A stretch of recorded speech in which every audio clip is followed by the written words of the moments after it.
Ahora llamamos al economista César Augusto Pavón. Él es director de Análisis Macroeconómico y Sectorial de Fededesarrollo, quien nos hablará acerca de la realidad fiscal de Colombia y la transición energética.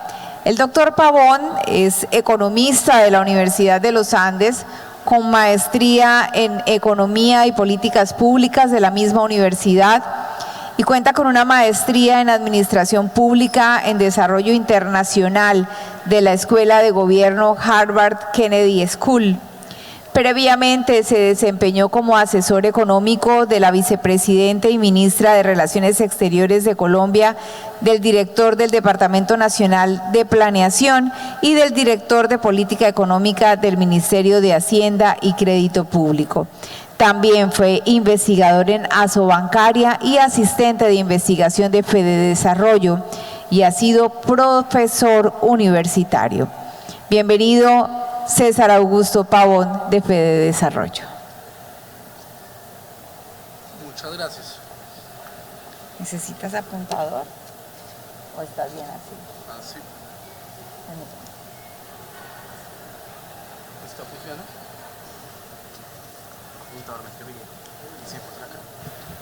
¿Te haces acá? 2E. Permíteme, yo organizo acá.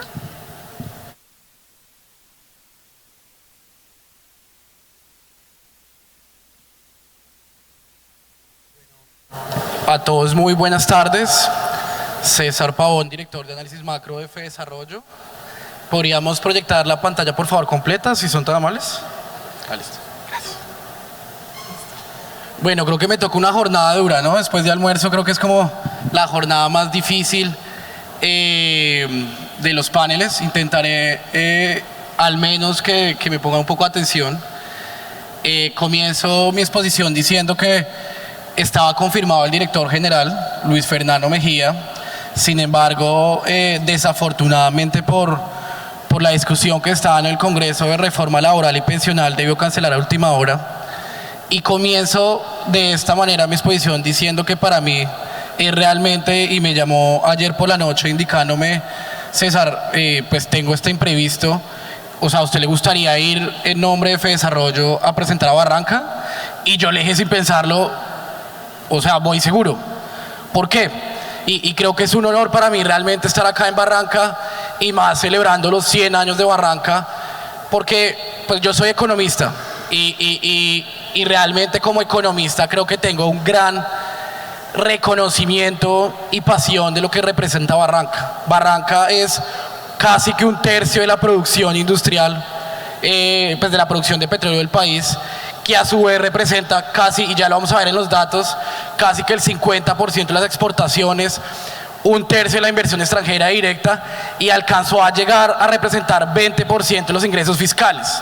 Entonces, pues para mí realmente es un honor venir a Barranca y estar con ustedes presentes en celebración de los 100 años, así que agradezco a Campetrol, a la Cámara de Comercio de Barranca por invitarme. Y tuve el honor de encontrarme en el avión a personas como el doctor Amílcar, que creo que muchos de ustedes reconocen y hacen parte de esas personas que potencializó y ha visto esa transformación social en petróleo, en Barranca y en el país.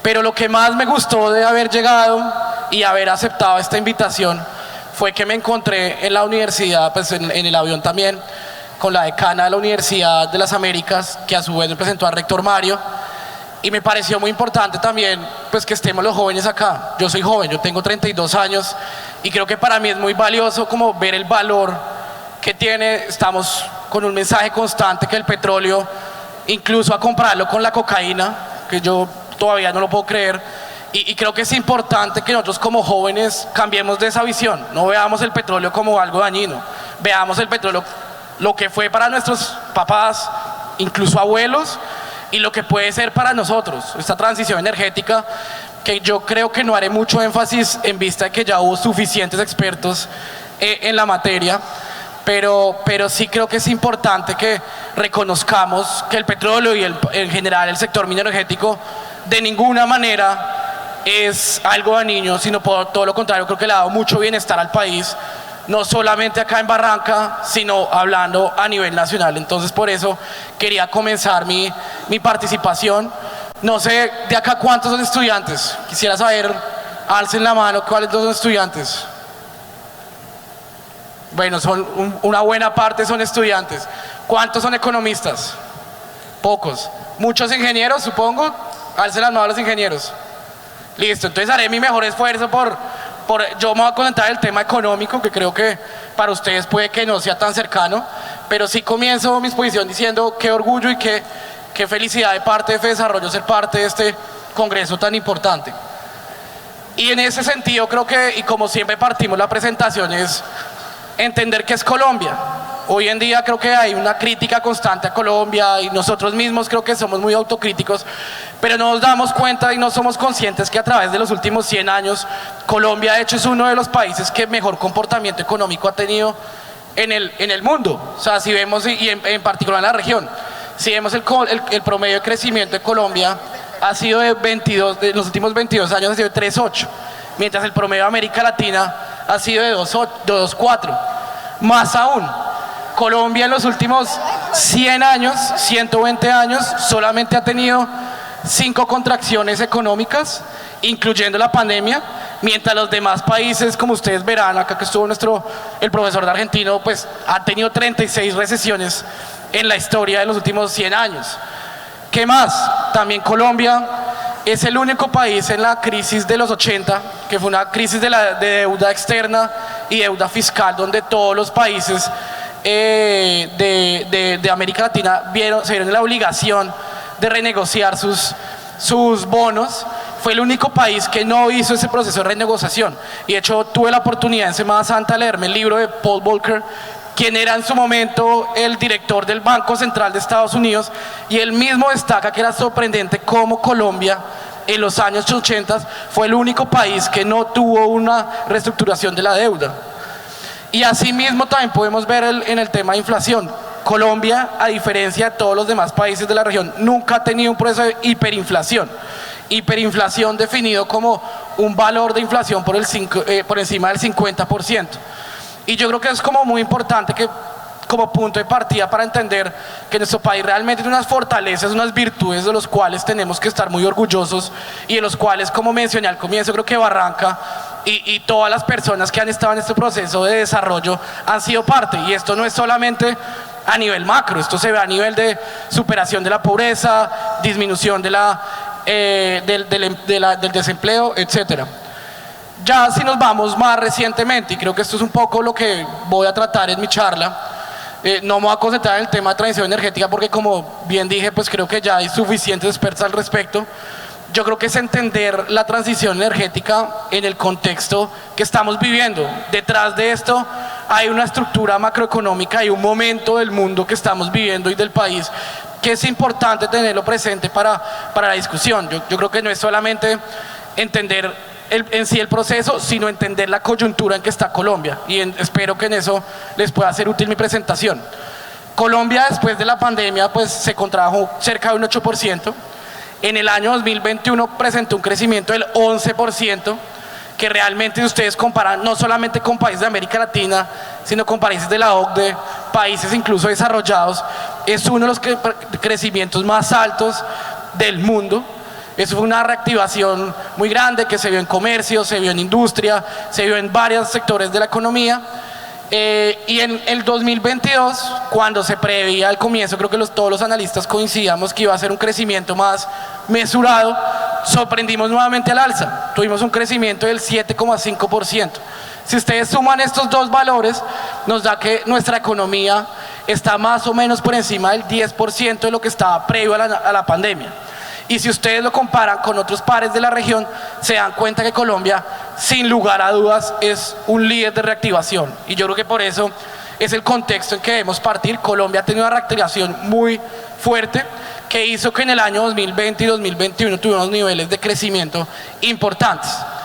No obstante, no todos son buenas noticias, como es de esperarse. Creo que como todos siguen algunas discusiones macroeconómicas, pues este año, tras la subida de tasas del Banco de la República, tras ya un proceso natural de desaceleración, se espera que la economía tienda a acelerarse, ya es un proceso natural y creo que necesario, porque ya lo vamos a ver porque es necesario, que la economía va a tender a un proceso de desaceleración. Creo que esto es importante en ese contexto porque el petróleo, en estudios de Fedesarrollo en particular, de la investigadora Astrid Martínez, dicen más o menos un peso invertido en petróleo es equivalente a 1,6 en producción. Esto es uno de los impulsores más grandes de la economía con la construcción. Entonces yo creo que y es importante y siempre tener presente que el sector minero energético no es solamente importante por su aporte a las exportaciones, sino también tiene unos encadenamientos de varias industrias y un impacto positivo en producción, que en un contexto de desaceleración, donde vamos a crecer un 1,5%, que se puede considerar un ajuste macroeconómico deseable, claramente es de todo deseable también tener un impulso por parte del sector minero energético. No voy a entrar en detalle del sector, pero sí destaco sus grandes encadenamientos productivos y el hecho también pues, del empleo, ¿no? Esto por supuesto va a afectar y va a incidir en los factores de empleo y pobreza, que creo que para todos es lo más importante. No es que tengamos un crecimiento por crecer, sino porque esto se ve reflejado al final en cuántos empleos está generando la economía, qué tanto estamos superando la pobreza, y en efecto pues este es un año retador, el 2023. Y quería hacer como un énfasis a Santander, en vista de que estamos acá presentes. Santander, viéndolo históricamente, ha presentado un comportamiento muy similar a la economía nacional. En efecto, su peso es cercano al 6%, en el gráfico puede que se vea que esté disminuyendo, pero realmente se encuentra entre un 7 y un 6% del PIB, y su tendencia y su comportamiento ha estado muy alineado con la economía nacional. Pero creo que lo que más quería destacar de Santander, y en particular lo vemos en el índice de competitividad, y creo que Barranca es gran partícipe de esto. De hecho, Astrid Martínez, investigadora de Fedesarrollo que ha trabajado mucho el sector petrolero, me dijo: Santander es el único departamento del país que ha tenido y ha logrado si uno lo quiere llamar, una diversificación económica deseable. Así como tiene un gran potencial de industria gracias a la refinería, también tiene otro tipo de sectores, por supuesto el sector petrolero, pero es importante, y esto se ve reflejado en los indicadores de competitividad. Santander en el año 2022 de hecho llegó a ocupar el tercer lugar en departamentos en nivel de competitividad. Esto pues es todo el esfuerzo de un departamento, pero creo que vale la pena para esta discusión.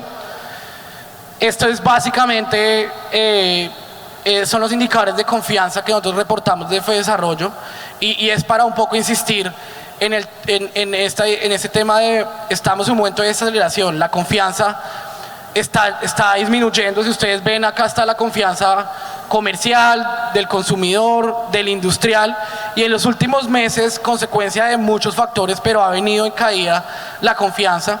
Entonces muestra este reto que tenemos los colombianos este año para sufrir o para estar atentos a un periodo de desaceleración, y en efecto se ve en la confianza de los diferentes sectores. Y de hecho en particular, no lo tenemos en Santander, pero lo tenemos en Bucaramanga, se ve que la confianza ha caído pues drásticamente, la confianza del consumidor, y de hecho Bucaramanga es solo superado por Medellín en términos de mayor caída de la confianza del consumidor. Esto de pronto para aquellos ingenieros que les queda complicado leer la gráfica, lo intuitivo para leer es: entre más negativo, es que las personas que estuvieron encuestadas son más pesimistas frente al optimismo que hay. Entonces eso es básicamente una tendencia al pesimismo y negativismo, que creo que es justamente lo que venía destacando de la desaceleración en el 2023. Pero para eso hay que entender ¿qué pasó? Y yo creo que es una pregunta que falta hacernos y discutir, es por qué Colombia creció tanto en el 2021 y 2022. Realmente, pues yo sé que Colombia tiene un aparato productivo importante, pero ¿qué fue lo que más impulsó y lo que generó que estuviéramos incluso por encima de pares de la región y por encima de muchos del mundo? Lo primero, unos términos de intercambio que estuvieron muy por encima de los demás pares de la región. Muchos me dirán, pero ¿qué esos términos de intercambio? Es básicamente los precios de las exportaciones sobre los precios de las importaciones, qué tanto aumentaron los precios de los productos que exportamos. Y por supuesto creo que este fenómeno obedece, como ustedes bien saben, al petróleo. El petróleo llegó a uno de sus niveles más altos en la historia reciente e hizo que el valor de nuestras exportaciones creciera de cerca de un 65%. Si ustedes los comparan con pares como Brasil, Chile, Perú, fue menor del 10%, porque nosotros tenemos, primero, el choque de petróleo y segundo, el choque del carbón. El carbón también por la guerra Rusia-Ucrania llegó a unos niveles históricamente altos. Esto claramente es como una demanda externa que nos favoreció. Segundo, una política monetaria relativamente laxa. Para explicarlo más intuitivamente, el Banco de la República, en la medida que pasó la pandemia, o los bancos centrales, fueron aumentando sus tasas, justamente como viendo que el gasto se estaba como acelerando. En el caso concreto de Colombia, ¿qué pasó? Si bien empezaron a incrementarse las tasas, ustedes lo ven en el gráfico a la izquierda, la barra amarilla, ustedes ven que Colombia fue uno de los últimos países de la región que decidió aumentar las tasas, e incluso hoy en día el gerente del Banco Central dice, creo que pues a sabiendas de que no sabíamos mucho en el contexto de la pandemia, nos demoramos un poco en aumentar la tasa de interés, y eso hizo como un impulso de la demanda. Tuvimos unas tasas de interés muy bajas por mucho tiempo, que si ustedes ven en el caso de Brasil, que fue de las primeras economías que incrementó sus tasas, ya tuvo efectos en inflación. Y un tercer aspecto, que es nuestra expansión fiscal. En el marco de la pandemia, creo que todos los países sine qua non decidieron aumentar el gasto público, proveyendo servicios de salud, apoyando todo el marco de la pandemia. ¿Qué pasó en Colombia? Y creo que es una discusión que también falta tener en general. En Colombia, si bien se disminuyó el gasto y se disminuyó el balance fiscal, no lo hizo a ritmo o no ajustó a ritmo de lo que hizo las demás economías. Entonces, a manera de resumen, tenemos una demanda externa alta. Segundo, una política monetaria que promueve el crecimiento. Y tercero, una política fiscal que no ajustó lo que hicieron los demás países. Entonces tenemos como la combinación. ¿Y por qué este contexto es importante? Porque uno de los medidores, y este gráfico es complejo para los no economistas, pero básicamente se lo resumo, uno de los indicadores más fáciles de medir el riesgo de una economía es sumar cuánto es su balance fiscal y cuánto es su balance externo. Y en la medida que sea esto muy alto, porque tiene alta exposición, usted está más expuesto a riesgos internacionales. Si vemos el balance externo, que es la cuenta corriente, y el balance fiscal, Colombia presentó un déficit déficit gemelos del 13,3 puntos del PIB. Que yo creo que lo más importante y lo clave de esto es que si ustedes comparan con todos los países en desarrollo, Colombia es uno de los países con mayor vulnerabilidad externa. Y ese reto que tenemos hoy en día, gracias a una política monetaria relativamente expansiva, gracias a una política fiscal relativamente expansiva, nos enfrentamos a una coyuntura donde la economía está en una alta exposición bajo un contexto global vulnerable y que requerimos ajustarlo. ¿Qué más destaco esto muy relacionado a esta discusión? Usualmente este tipo de problemas se da para los países exportadores de commodities como nosotros cuando se da una caída en los precios, porque la medida que se da una caída de precios, los ingresos fiscales se disminuyen y las cuentas externas se disminuyen. Esto nos pasó a nosotros al revés. Nuestros precios estaban en el punto más alto de los últimos 5 años, no de los últimos 10 años, pero es algo que aún agudiza más estos problemas de vulnerabilidad externa, que en medio de una coyuntura súper favorable, donde teníamos un boom petrolero, por así decirlo, nuestras cuentas externas no mejoraron ni nuestro balance fiscal. Esto, por supuesto, se ve en diferentes indicadores de la economía. El CIE es básicamente cómo nos evalúan los demás países o los inversionistas a Colombia frente a otros pares del continente. Solamente les muestro que nosotros anteriormente, y en particular creo que fue mayo del 2021 nuestro despegue, nos comparábamos a Perú y a Chile. Nosotros ya dejamos de decir comparables a Perú y Chile. Hoy en día estamos más cerca e incluso peor que Brasil. E incluso los que eran nuestros pares, que ustedes ven en el 2014-2013 teníamos casi que el mismo, este es el mismo indicador, solo que relativo a Perú y Chile, casi que tenían el mismo indicador. Hoy en día estamos casi que 80% por encima del nivel de Chile y Perú. Conclusión, y gracias a lo que yo les acabo de comentar, Colombia está en un lote muy diferente. ¿Qué otro indicador nos permite ver esto? La tasa de cambio. Creo que todo eso sí lo sabemos y lo vemos todos los días en la noticia. La tasa de cambio se ha venido apreciando, afortunadamente en las últimas semanas se ha venido apreciando a unos niveles cercanos a 4.500, pero si ustedes con ese mismo punto de corte, que es mayo de 2021, ven cómo la tasa la tasa de cambio de Colombia se ha venido apreciando sustancialmente que todos los demás pares de la región. ¿Qué otro indicador tenemos? Esta es la tasa de interés a la cual nosotros le prestamos al mundo de nuestra deuda pública, los TES. Los TES antes le prestábamos al mundo en un nivel cercano al 6, 7%, digamos que fue cuando fue la pérdida de inversión. Hoy en día le estamos prestando a cerca de 11 puntos, 11%. Entonces casi que el doble de lo que nosotros pagábamos pues hace unos años, no muchos, hace pocos años.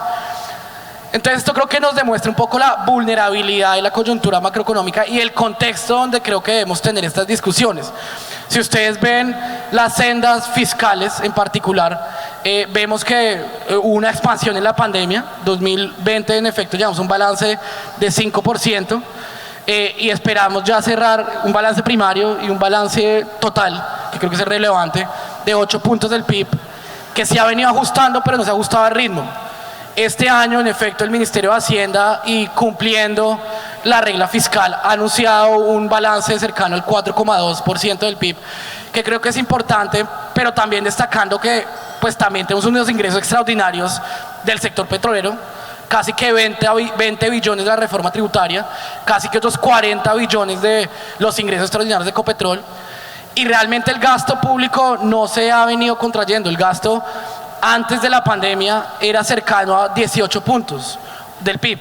Hoy estamos hablando de que el gasto público promedio es más del 24, 23 puntos del PIB. Esto realmente es un indicador de nuestra alta vulnerabilidad, y de hecho si uno ve la deuda de la economía es de cerca de 60 puntos del PIB, mientras Perú y Chile tiene 30 puntos del PIB. Entonces esto yo creo que demuestra la alta vulnerabilidad que tiene la economía nacional y en la cual tenemos que tener esta discusión de transición energética. Yo acá solo voy a aportar con unos datos que creo que es conveniente para, en este contexto macroeconómico, ponerlos de presente, y creo que en foros pasados, en discusiones pasadas lo pusieron de presente. El sector minero energético representa 57% de las exportaciones. Casi que 2/3 partes de las exportaciones provienen del sector minero energético. La inversión extranjera directa, 1/3 parte de la inversión extranjera directa viene del sector petrolero. Y esto pues en un contexto donde además las políticas recientes, y esto fue un estudio que FEDesarrollo lanzó en la discusión de la reforma tributaria, donde justamente estábamos viendo, hubo varias medidas. Esto fue previo, voy a mostrar lo que mostramos previo a la discusión de la reforma tributaria. Seguramente algunas cifras hay que discutirlas, pero yo creo que esto es muy útil para entender lo que fue en ese momento. Estas cifras se las mostramos al Ministerio de Hacienda, la hicimos pública y tuvimos una discusión al respecto. Era en la reforma tributaria aprobada el año pasado, se plantearon 4 puntos principales al sector minero energético, ¿no? Primero, la sobretasa del impuesto de renta. Segundo, la no deducibilidad de las regalías. Tercero, la eliminación de la amortización acelerada. Y cuarto, la eliminación del CERT. Si uno ve el análisis solo la sobretasa, qué años iba a afectar al sector, uno se da cuenta que de aquí en adelante hasta al menos al 27, con nuestros pronósticos de petróleo, hay una sobretasa en el sector minero energético. Y que creo que era como el punto más álgido y donde nosotros intervinimos activamente, es esto afecta al sector empresarial, y eso tiene un efecto muy contundente y muy claro en la tasa efectiva de tributación, que nosotros hicimos unas estimaciones básicamente cogiendo incluso la fuente de información de las DIAN directamente del año 2020, simulamos estos cambios, cuánto iba a incidir en la tasa efectiva de tributación, y encontramos que la tasa efectiva de tributación de las empresas mineroenergéticas iba a aumentar del 32% al 70%. Entonces esto nos da casi que se iba a duplicar el costo que iban a tener que pagar el takeover, que algunos llaman, aunque esto no es estrictamente la definición de takeover, pero casi que iba a duplicar lo que estaban pagando las firmas del sector minero energético. Y acá creo que es donde vale la pena poner esto en contexto. Y nosotros en ese momento hicimos unos escenarios que nuevamente tenemos que actualizarlo. Acá hay varias, y esto lo hicimos de hecho con la investigadora Astrid Martínez, hay varios factores que toca incluir, pero un modelaje sencillo nos permite ver, esto hicimos como los proyecciones que hay de producción, de nuevas exploraciones, y con una variable como súper rigurosa, vimos cada uno de los impactos de cómo la producción, el escenario de arriba es el potencial. ¿Cuánto podría ser el potencial, digamos, que aprovecháramos todo lo que hay no convencional, petrolero? Y los otros dos escenarios es cómo sería una política de baja exploración y cómo sería una política de baja exploración más reforma. ¿Cuál es la conclusión? Y yo creo que los números uno los puede discutir, y ahí con el Ministerio de Hacienda tuvimos una discusión muy activa. La conclusión es, mire, en el corto plazo puede que no haya efectos, ¿no? Esto en el corto plazo ya hay inversiones puestas, ya hay unos títulos asignados, como que ya hay una inversión, pero eso en el mediano plazo sí puede ser un impacto sustancial. ¿Y qué fue lo que más destacamos en ese informe, que yo creo que vale la pena acá ponerlo de presente? Que esto no es un impacto a la producción nacional, es un impacto a las regiones como Barranca. Es un impacto donde cerca, si uno lo veía solo el impacto directo en producción, esta disminución de producción, cómo se verían los departamentos, ustedes pueden ver en departamentos del Meta, donde el PIB del Meta depende casi que más del 50% del sector minero energético, el impacto era sustancial. Y en Santander, afortunadamente, pues también tiene la sector industrial, pero tiene una gran relevancia, creo que cerca del 10% representa el sector minero energético, y por eso también se ve un impacto acumulado en los próximos años. Y más importante aún, esto lo vivimos también en términos de empleo, esto también se puede traducir en empleo, una pérdida de producción, cuánto incide en empleo, eso también genera vulnerabilidades de empleo y una disminución de empleo que para la coyuntura que yo les comenté previamente es crítico. Y no lo traje acá, creo que está oculta, pero no importa, me les comento, hay otros efectos indirectos que calculamos en ese estudio, que son las regalías. También al disminuir la producción, se disminuyen las regalías, que hay una cantidad de estudios, en particular de planeación nacional, que han demostrado los beneficios que trae a las ciudades productoras, pero en general al país, de las regalías provenientes de los mineros energéticos. Todo esto para decir que realmente las decisiones de política que se tomen hoy puede que no tengan impacto hoy, pero en el mediano plazo sin lugar a dudas van a afectar a las regiones, y regiones como estas que le han aportado tanto al país. ¿Qué más me gustaría incluir? Yo creo que mencionar que dentro de nuestros análisis macroeconómicos, pues nosotros siempre, digamos que hacemos este tipo de presentaciones a analistas, a empresarios, y creo que pues hay factores a la alza, hay factores a la baja, hay factores para ser optimistas, hay factores para ser pesimistas. Está el conflicto, por ejemplo, el conflicto Rusia-Ucrania, la recesión económica mundial, que yo creo que ya cada vez es menos probable, pero lo que cada vez más gana fuerza, y nosotros cada vez hacemos más énfasis, es lo que estamos discutiendo en este foro, la transición energética. ¿Por qué? Porque esto se tiene que dar una discusión. Hay una discusión de ingenieros, hay una discusión técnica, pero también hay una discusión macro, como país. ¿Cuál va a ser el impacto que va a tener esta política? Aparte hay otros factores que vemos al alza, la apertura a la frontera de Venezuela puede ser un factor positivo. La ley de la paz total, si es bien implementada, también puede tener un impacto positivo. La política de infraestructura puede que tenga un impacto positivo, pero yo cerraría solamente diciendo esto. Y en particular FEDesarrollo hizo 2 estudios de transición energética. Uno, que no lo traigo presente porque son números y cifras que pues ya de por sí venía muy cargada la presentación de cifras y no los quería aburrir. Pero el primero es, Juan Benavides hizo un estudio de cierta manera premonitorio, previo, hace un año, dijo qué pasaría si aceleraran la transición energética en el país. Fue la pregunta que Juan, investigador de FEDesarrollo, se hizo.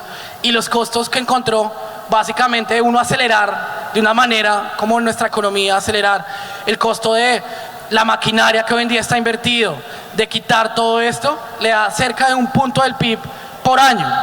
Y uno de los estudios que más hizo eco y que más hemos venido presentando es el estudio de Juan Benavides, que si quieren con gusto se los comparto, mostrando cómo impacta la transición energética acelerada y como un país como el nuestro, que incluso ayer me gustó que la ministra de Agricultura estuvo hablando de esto en un foro de justamente proyecciones económicas, la ministra de Agricultura misma dijo, una transición energética no se puede dar en el corto plazo, es un proceso gradual, donde ahorita que entiendo que va a estar una persona del Ministerio de Comercio, por ejemplo, tiene que ir de una política de desarrollo productivo, tiene que ir, por supuesto, todos, y creo que el estudio de Juan es muy enfático en que la transición energética es deseable, por supuesto que es un objetivo que todos estaríamos de acuerdo en que es necesaria para una economía como la nuestra, pero creo que más hace énfasis Juan es a un ritmo que sea correspondiente al de nuestra economía colombiana. Ese es el mensaje. Hagamos la transición energética, sí, pero a un ritmo coherente con nuestras capacidades. Y ahí tiene como unos costos año por año de cuánto puede ser el costo específico para Colombia si lo decidimos acelerar de una manera un poco más, pues sí, ágil. Y por último, pues ya también nosotros hemos aportado al país con algunos estudios y uno de los cuales, en particular, esto se hizo en la discusión de nuevo gobierno, y uno de los principales estudios que se hizo y como que se dio recomendaciones de transición energética de cómo debería ser este proceso de transición energética.